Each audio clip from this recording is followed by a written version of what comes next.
Okay. Brilliant. Here we go. Sorry about that. Yeah, so hi to everybody again. Thanks for tuning in. Yeah, as Ali mentioned, I joined ShelterBox back in 2006 as a volunteer. I'm a photographer by trade, and I just arrived back in Cornwall after 12 months traveling through Southeast Asia and India. And a few of my friends were volunteering with this new charity called ShelterBox. And they asked me to come along, thought I might be interested in helping out. And you know, after sort of a day's training, I found myself in Papua New Guinea about 6 weeks later.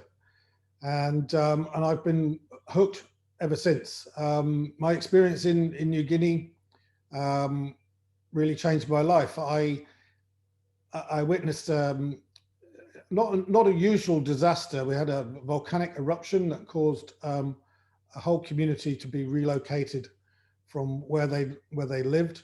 And although the government gave them land to build new homes, they had nothing to build new homes with. And we supplied them with our iconic shelter boxes, which have a family-sized tent and blankets, mosquito nets, and cooking kits, tool kits, and all sorts of wonderful stuff that helped them restart their lives. And I was lucky enough in that short period of time to not only organize the importation and customs clearance, but the transportation of the goods, the distribution, and then work with the community to set them up and see the impact that had. So since that time, the response team's changed quite a bit. It's no longer a case of putting your hand up, but yeah, I've deployed all over the world to disasters and humanitarian emergencies. And the thing that resonates with me is that when you watch these events on the television, there's a feeling of helplessness. But when you're on the ground and you're able to do something, you can see the real impact that you're having, and you see that people are not helpless. They just need a little help. So we're going to play a short video that sort of explains what ShelterBox does and how it does it. In the video, you'll see also a range of the aid that we deploy, and one of our major partners in Rotary International. At ShelterBox, we believe every family has a right to shelter after disaster.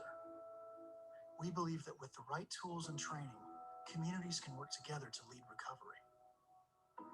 We believe that with your help, we can build a world where no family is left without shelter.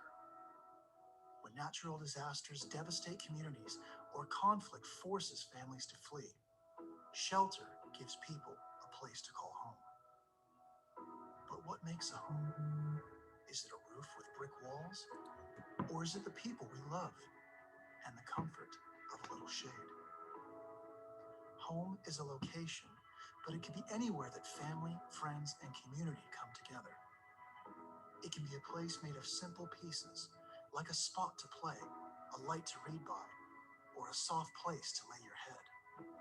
Together, these items provide a sense of security and comfort, but also hope for the days to come. ShelterBox gives families across the globe a place to call home. We do this by working with some of the most vulnerable and hard-to-reach communities around the world. Every disaster is different, and so are the needs of every community. That's why we work directly with families to understand their needs and provide the support they need most to start their own recovery. By uniting with partners like Rotary International, by working with volunteers, and by inspiring supporters to share their passion, we are able to provide shelter and essential items, working alongside families to support their recovery.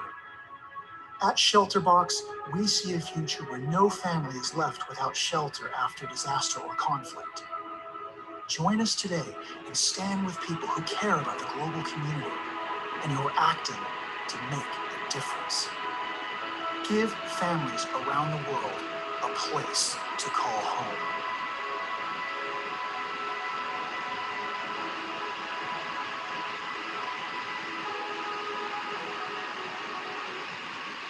Okay, I'm just going to stop the sharing there just for a sec, just to see if there's any latecomers waiting in the waiting room.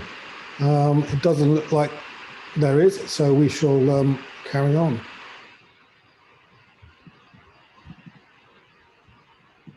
So that gives you a good overview of ShelterBox on the ground, and I suppose really the importance of partnerships, because when we deploy a team, it's generally only 2 to 4 people, and they have to form partnerships with people on the ground very quickly, whether it be Rotarians, whether it be another NGO, and eventually they have to form a partnership with the community that they're helping. So partnerships are central to everything that we do. A brief overview here of our history from the inception in 2000. It started as a Rotary Club project. So one little club aiming to help about 140 families a year. The idea soon caught on, and it was the Asian tsunami, the Boxing Day tsunami 2004, that really thrust the organization onto the world stage. And we haven't really looked back from then. So as you can see from the timeline, there's several major disasters. These are the ones that grab the headlines. But in between those, we're out there helping in disasters and humanitarian crisis, and usually deploying about 20 times a year to some of the places that you probably wouldn't have heard of, or disasters that don't make the headlines. And just last month, we passed another milestone of over 2 million people helped, which is a really great achievement for what is still a very niche organization. And although we have 14 affiliate organizations around the world, we're very small in compared to some of the bigger players, and we punch well above our weight.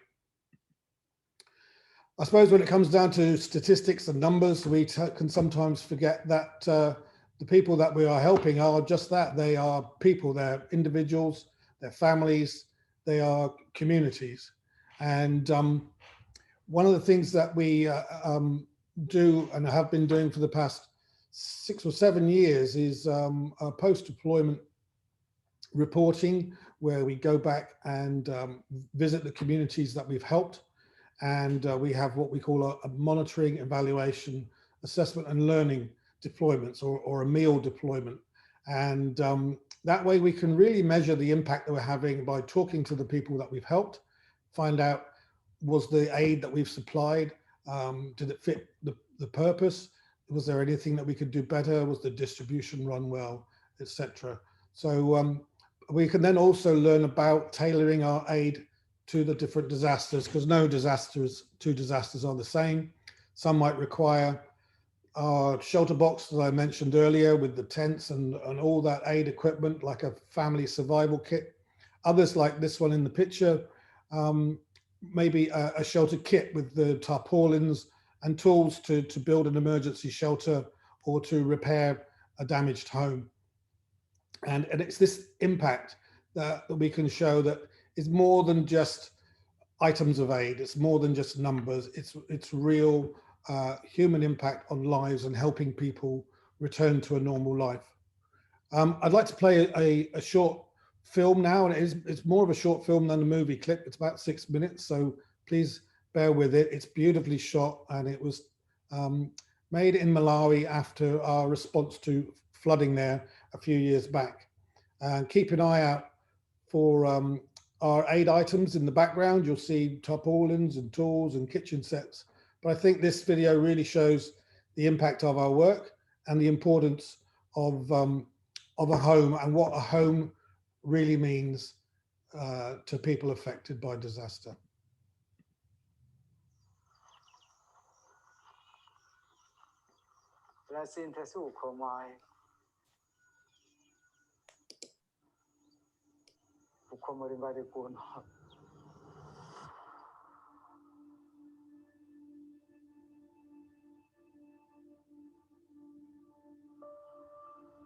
Majasa nasefukile moyo unali bwino kwambiri. Kwa china hii yose imela kutinga pange chimapezeka.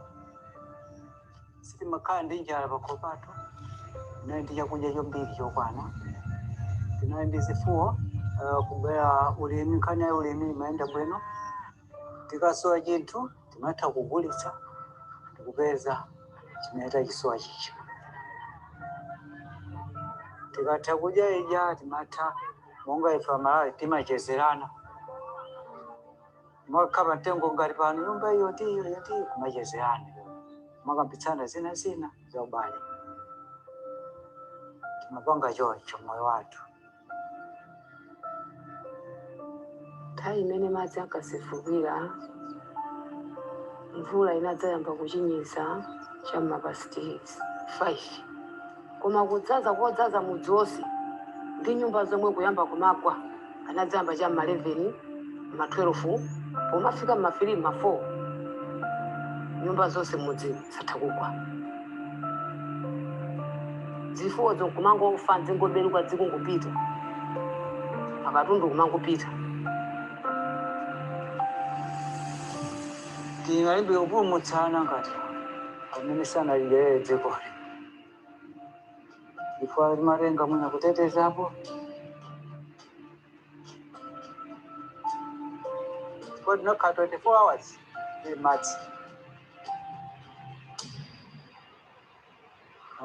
tikayoka kuja kupita kuja tinalibe kuganiza zatsogolo tinali ngati akufa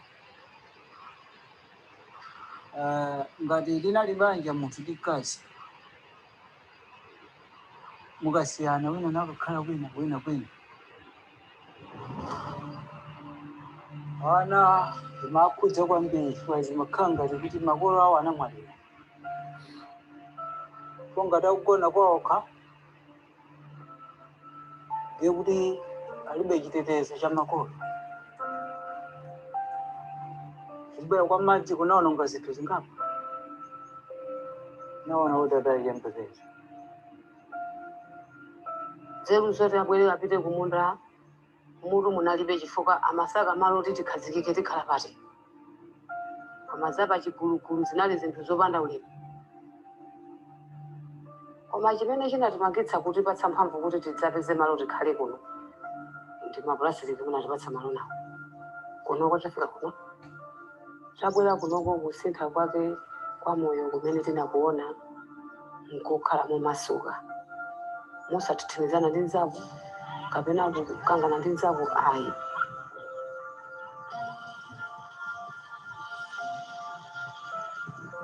siyana ndi ukampuku sukunayi bwino ayi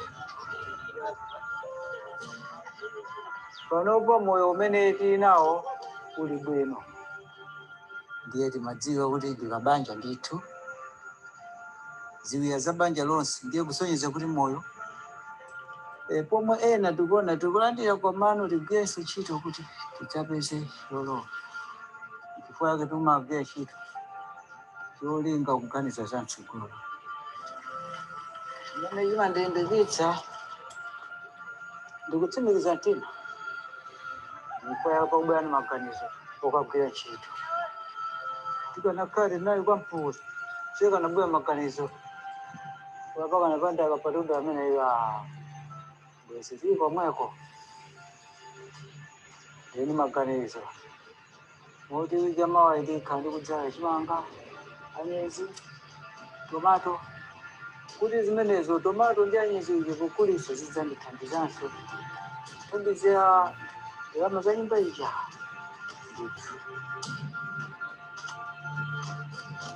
timaphunzitsidwa kumakolo ndiye pamene timakula tikudziwa china chilichonse choncho apo panalibe futa ina yonse kuti ndiyimike chimenechi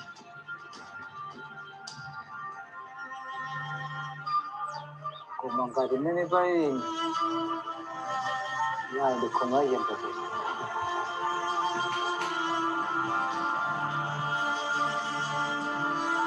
yasintha siukhomayo ukhomo lingati kuno ife timathandizana timapanga chocho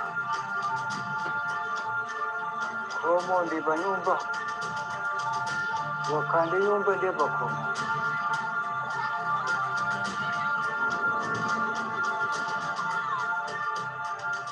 vanova kunoko kukacha macha kumapita kuno macha kutsava ana akupita kuchiko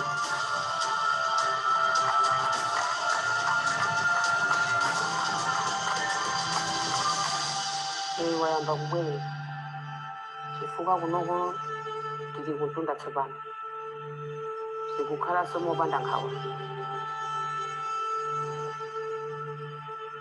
pakhomo ndithu popanda sokudzidzimuka.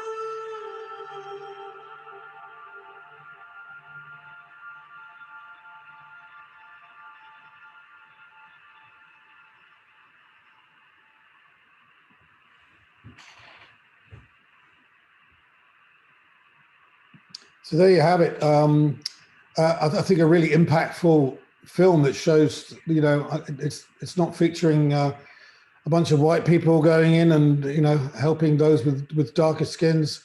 It shows that we're working with communities to help them help themselves, and the real importance of community engagement.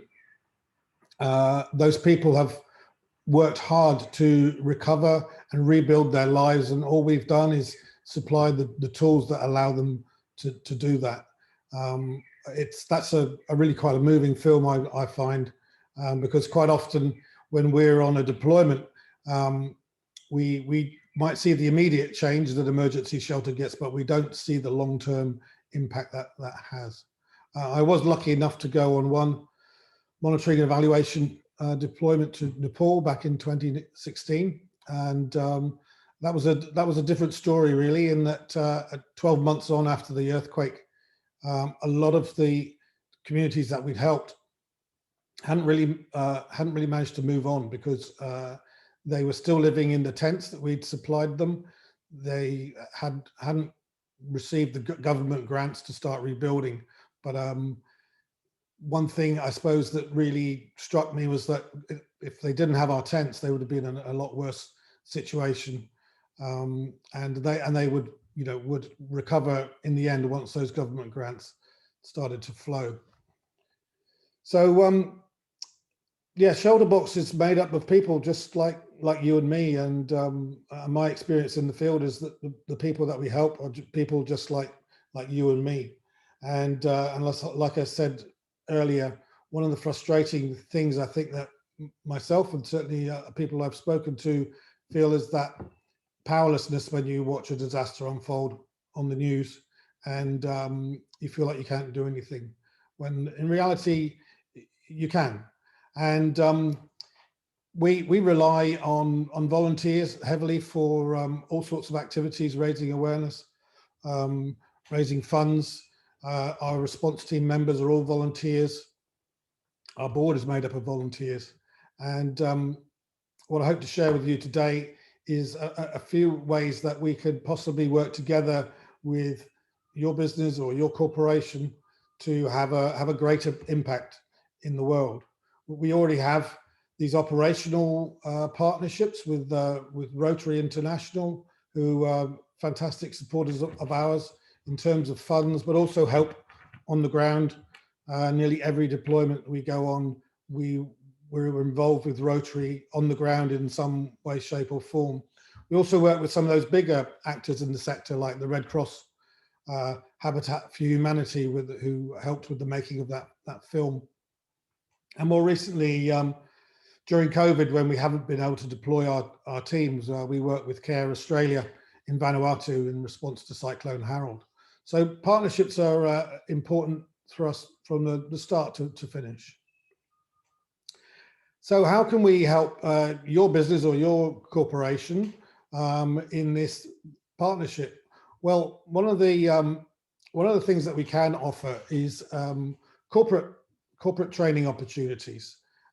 We do have great experience in building high-performing teams. Our response team, I said, is made up of volunteers, and more often than not, when you deploy, the people that's going to be in your team, whether it be the one person or two others, you probably haven't met them before.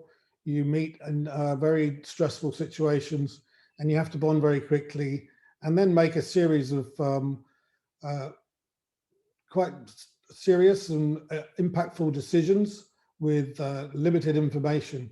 So one of our offerings in the corporate training is our understanding ShelterBox operations courses. Typically this would run over a weekend, and we can adapt it to make it a one-day event.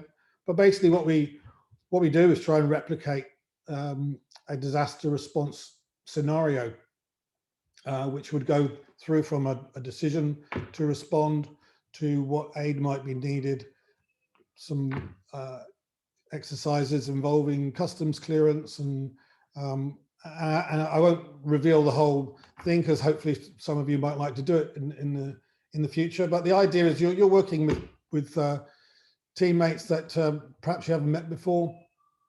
You need to do that bonding. You need to communicate well, and the whole experience, the feedback that we've had from our volunteers that have taken part in this is that it's one of the best weekends of their lives, where they learn so much about themselves. So it's a real opportunity, especially, now that COVID is, the situation has improved, an opportunity to get your employees out of the office and get some real hands-on experience in team building and morale building, excuse me. Along with similar lines, through one of our fundraising partners, Inspired Adventures, we can also offer impact expeditions. Now these are anything from a one-day expedition to 2 days, an overnight, or to 2 or 3, 4, 5 day expedition, where you can reward staff, again, get them out of the office, build that team spirit, and raise some funds for ShelterBox. These expeditions can be tailored to suit your needs. They're quite a new offering from Inspired Adventures, and they've come up with these fantastic things like the 3 Peaks down in Kosciuszko National Park. That's just a 2-day event. There's moonlight trekking, and a real opportunity here for you to and your employees to get out and explore a bit of Australia whilst we're no longer able to travel overseas. The benefits are listed there, and if anyone is interested in any of these, then please don't hesitate to get in touch. We also run our own fundraising treks through Inspired Adventures, so if individuals are interested in that sort of activity, we have a trek to Larapinta coming up at the end of July, and one to Western Australia doing the Cape to Cape trek in October. Workplace giving. This is something that is a very tax efficient way of your employees donating to a good cause. And we work with partners of Good to Give and Good Company, and they'll happily come in and set this up for free through your payroll system. So it allows people to donate before tax, and therefore it actually lowers their taxable income. And to accompany this, we also can offer one of our volunteers, or myself, or some of the response team volunteers to come in and do a lunch and learn session and talk to your employees about what we do. So other ways that your business can support us, strategic partnerships. So, if your values align with ours, so maybe you work in building and construction or insurance, we can put together a program where we can promote your business and any support from your employers or your customers. We can forge that partnership for mutual benefit. We also have opportunities for you to share your expertise with us. and gain some valuable experience, whether it be on our board, where we actually have 2 board positions coming up for renewal, and in fact a company secretary, but we also have committees that report to that board, and you don't have to be a board member to sit on the committee. So you can share your expertise with us, and like I'm sure we have some expertise that we can share with you on a 2-way relationship. There's also employee and customer fundraising initiatives, opportunities to share our appeals.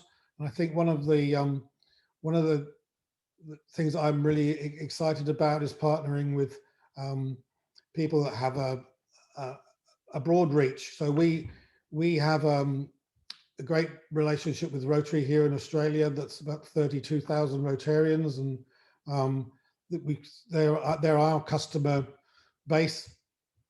And then we have probably the similar amount of individual people that follow us on Facebook and Instagram, or donate to our appeals. So we have both have audiences that we can match together for mutual interest.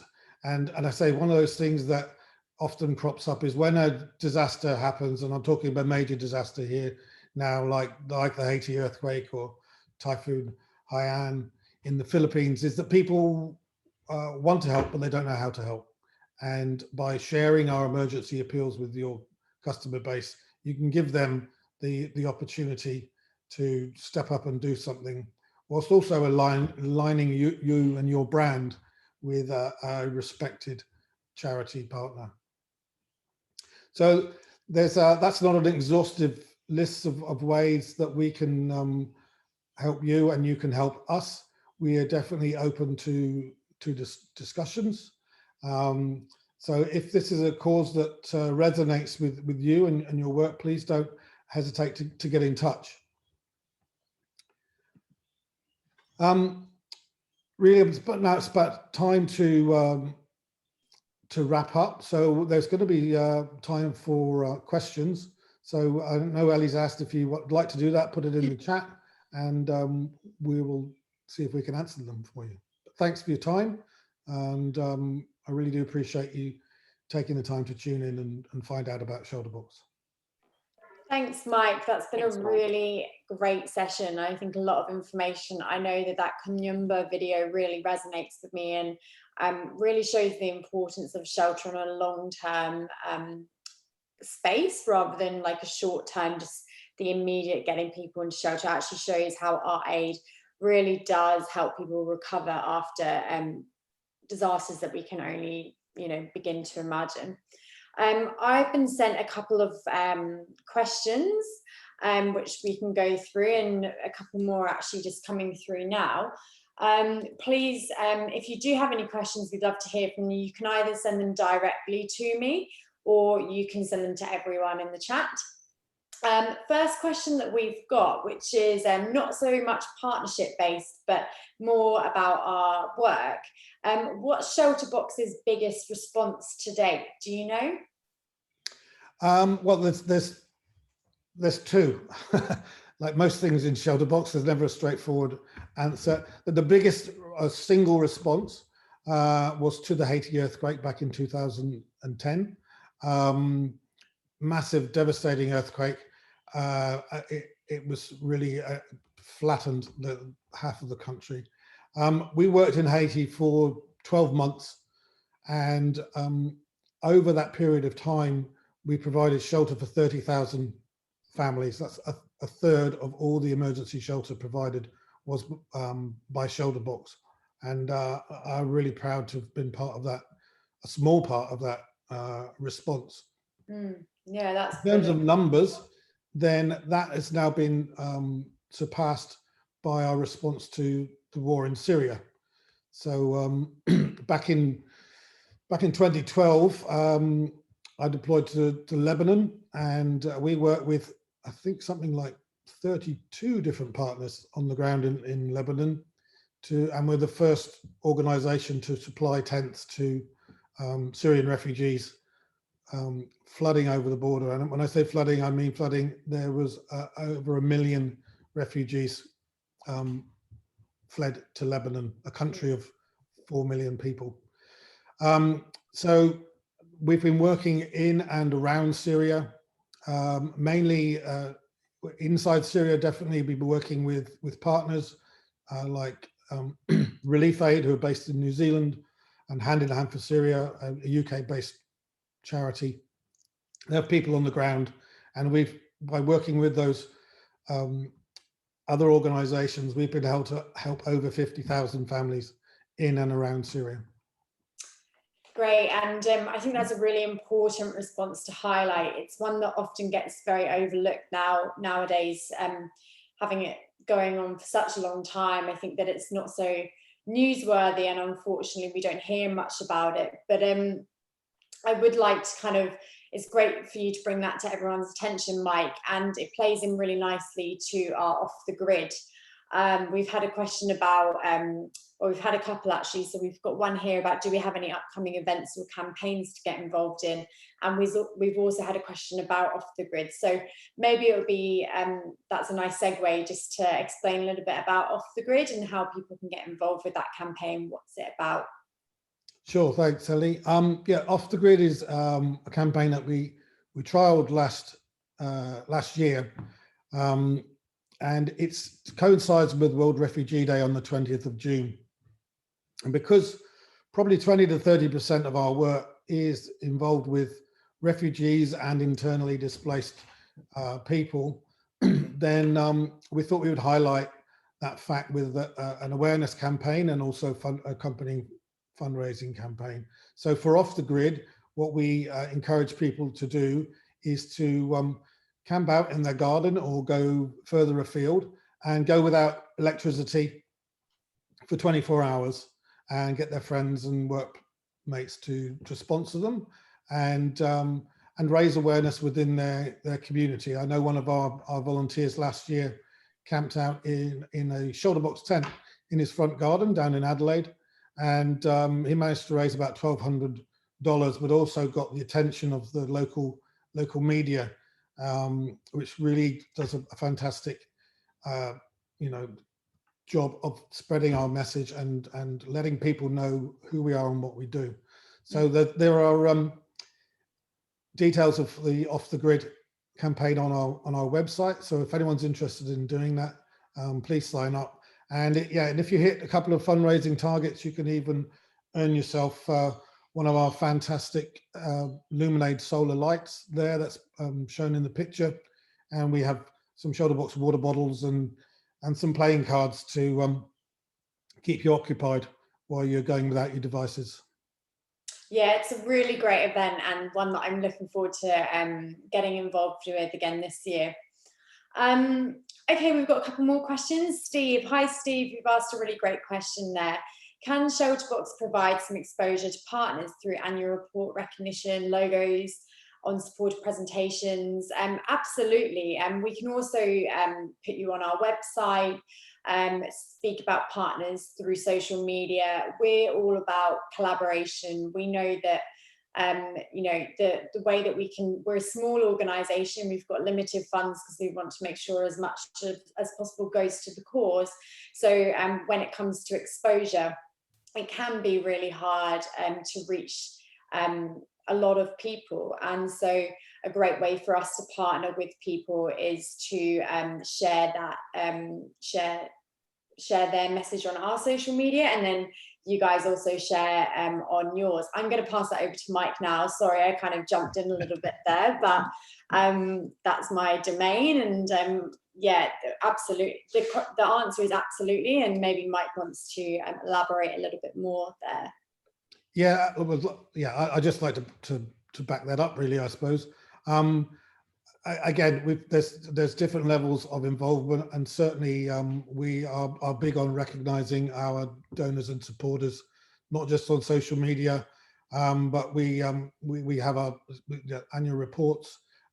We hand out certificates and awards, and for for larger sponsorships, then there's opportunities to maybe sponsor one of our treks and even have a naming right.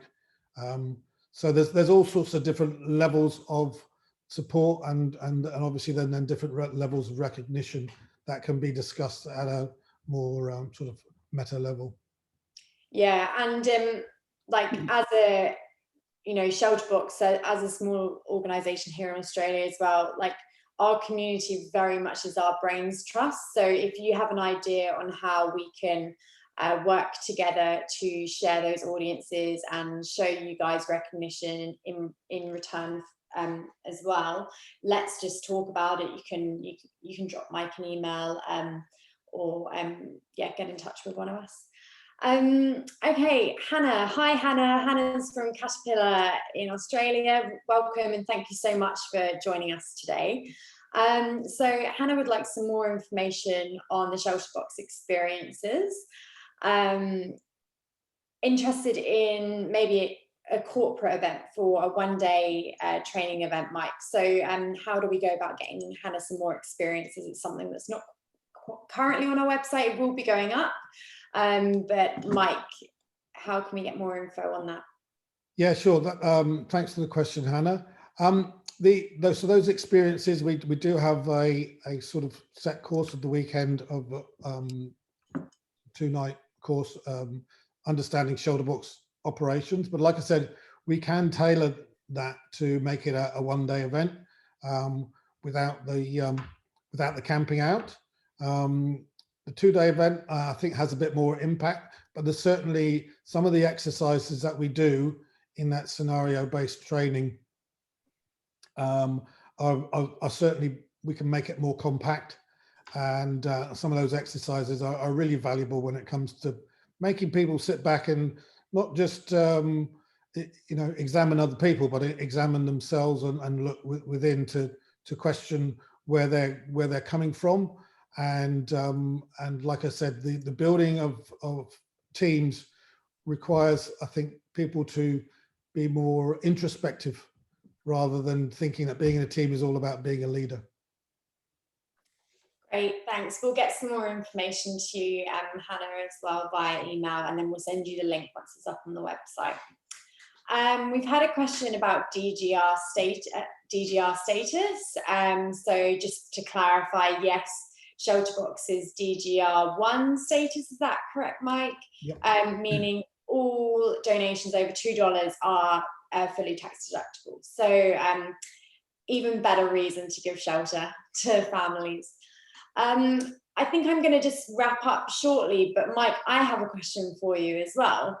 I'd love to hear about maybe one of your most memorable moments of being a response team member over your, how many years is that now? Is it 16 or 17 years? So go on, share with us your most memorable moment, if you have one. Oh, look, I do have, I have a lot, because there's always 2 or 3 things that happen in a deployment that sort of stay with you. But one little story I will share with you was in Brazil after deploying there for flooding, and we worked very closely with the Rotary Club of Recife and the local fire brigade and the local council. And the council were very helpful in setting up areas that we could build a camp. So the houses have literally been washed away, so there's no hope of people moving back to their home site. They needed to be moved out of these evacuation centers that were like big aircraft hangars, which had 2,000 people in, really overcrowded, real, sort of hotbed for breeding disease. So the council were very much on board with us, and we did a lot of the team before us did a lot of groundwork building with the council, and they had started building a semi-permanent camp, laying down hardcore. They built kitchens, they built showers and toilet blocks, and we assisted with work with the fire brigade, getting the tents ready for the people to move in. And in my role as a photographer, I was sort of chomping at the bit. It's like no one wants to see photographs of empty tents. I just hope we can get the people into them before I rotate out and the next team arrives. And very fortunately, the last afternoon of the last day, some people moved into the tents, and I went around with a translator, and I found a lady there who was sitting outside her brand new tent with the box was there, and she was sitting on a chair with her foot up in the bandage, and she had another bandage on her hand. And I thought this would make a really impactful photograph. And I asked through the translator, would she mind if I spoke to her and took some photographs?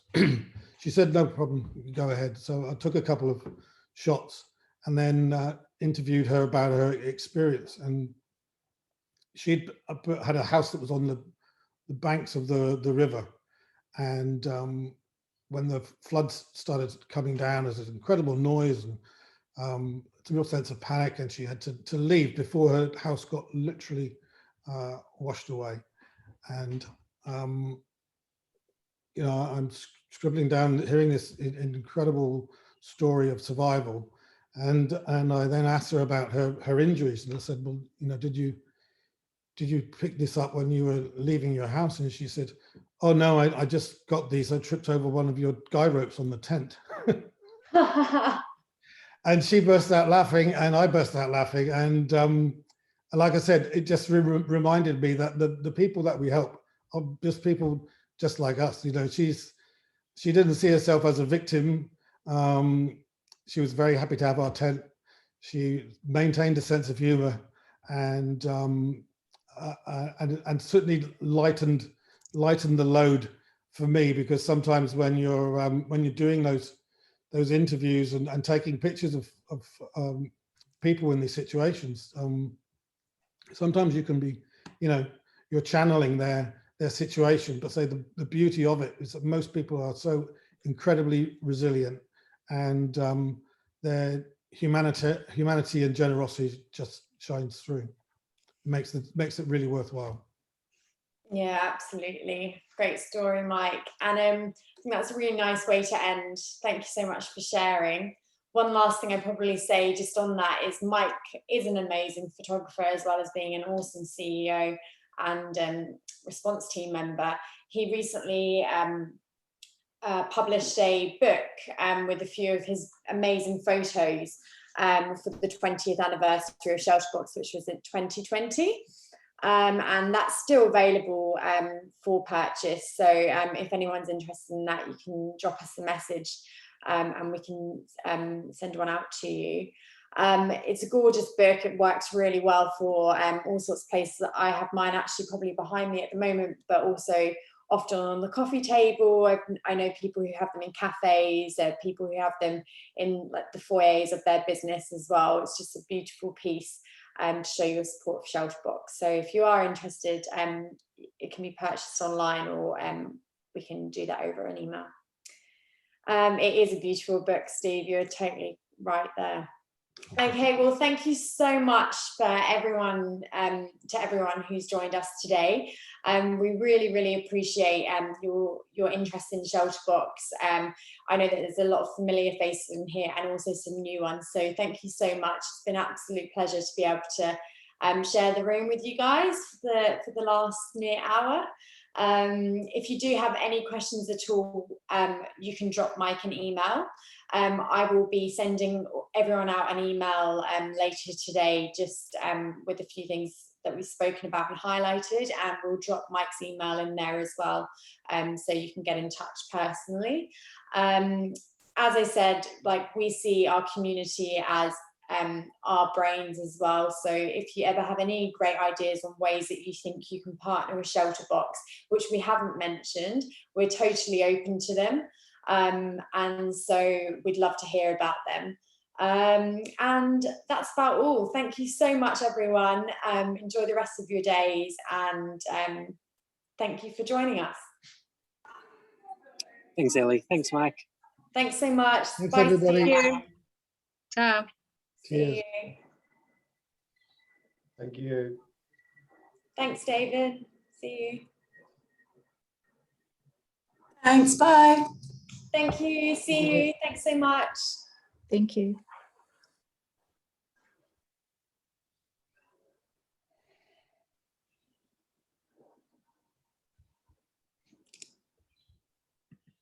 Well done, Mike.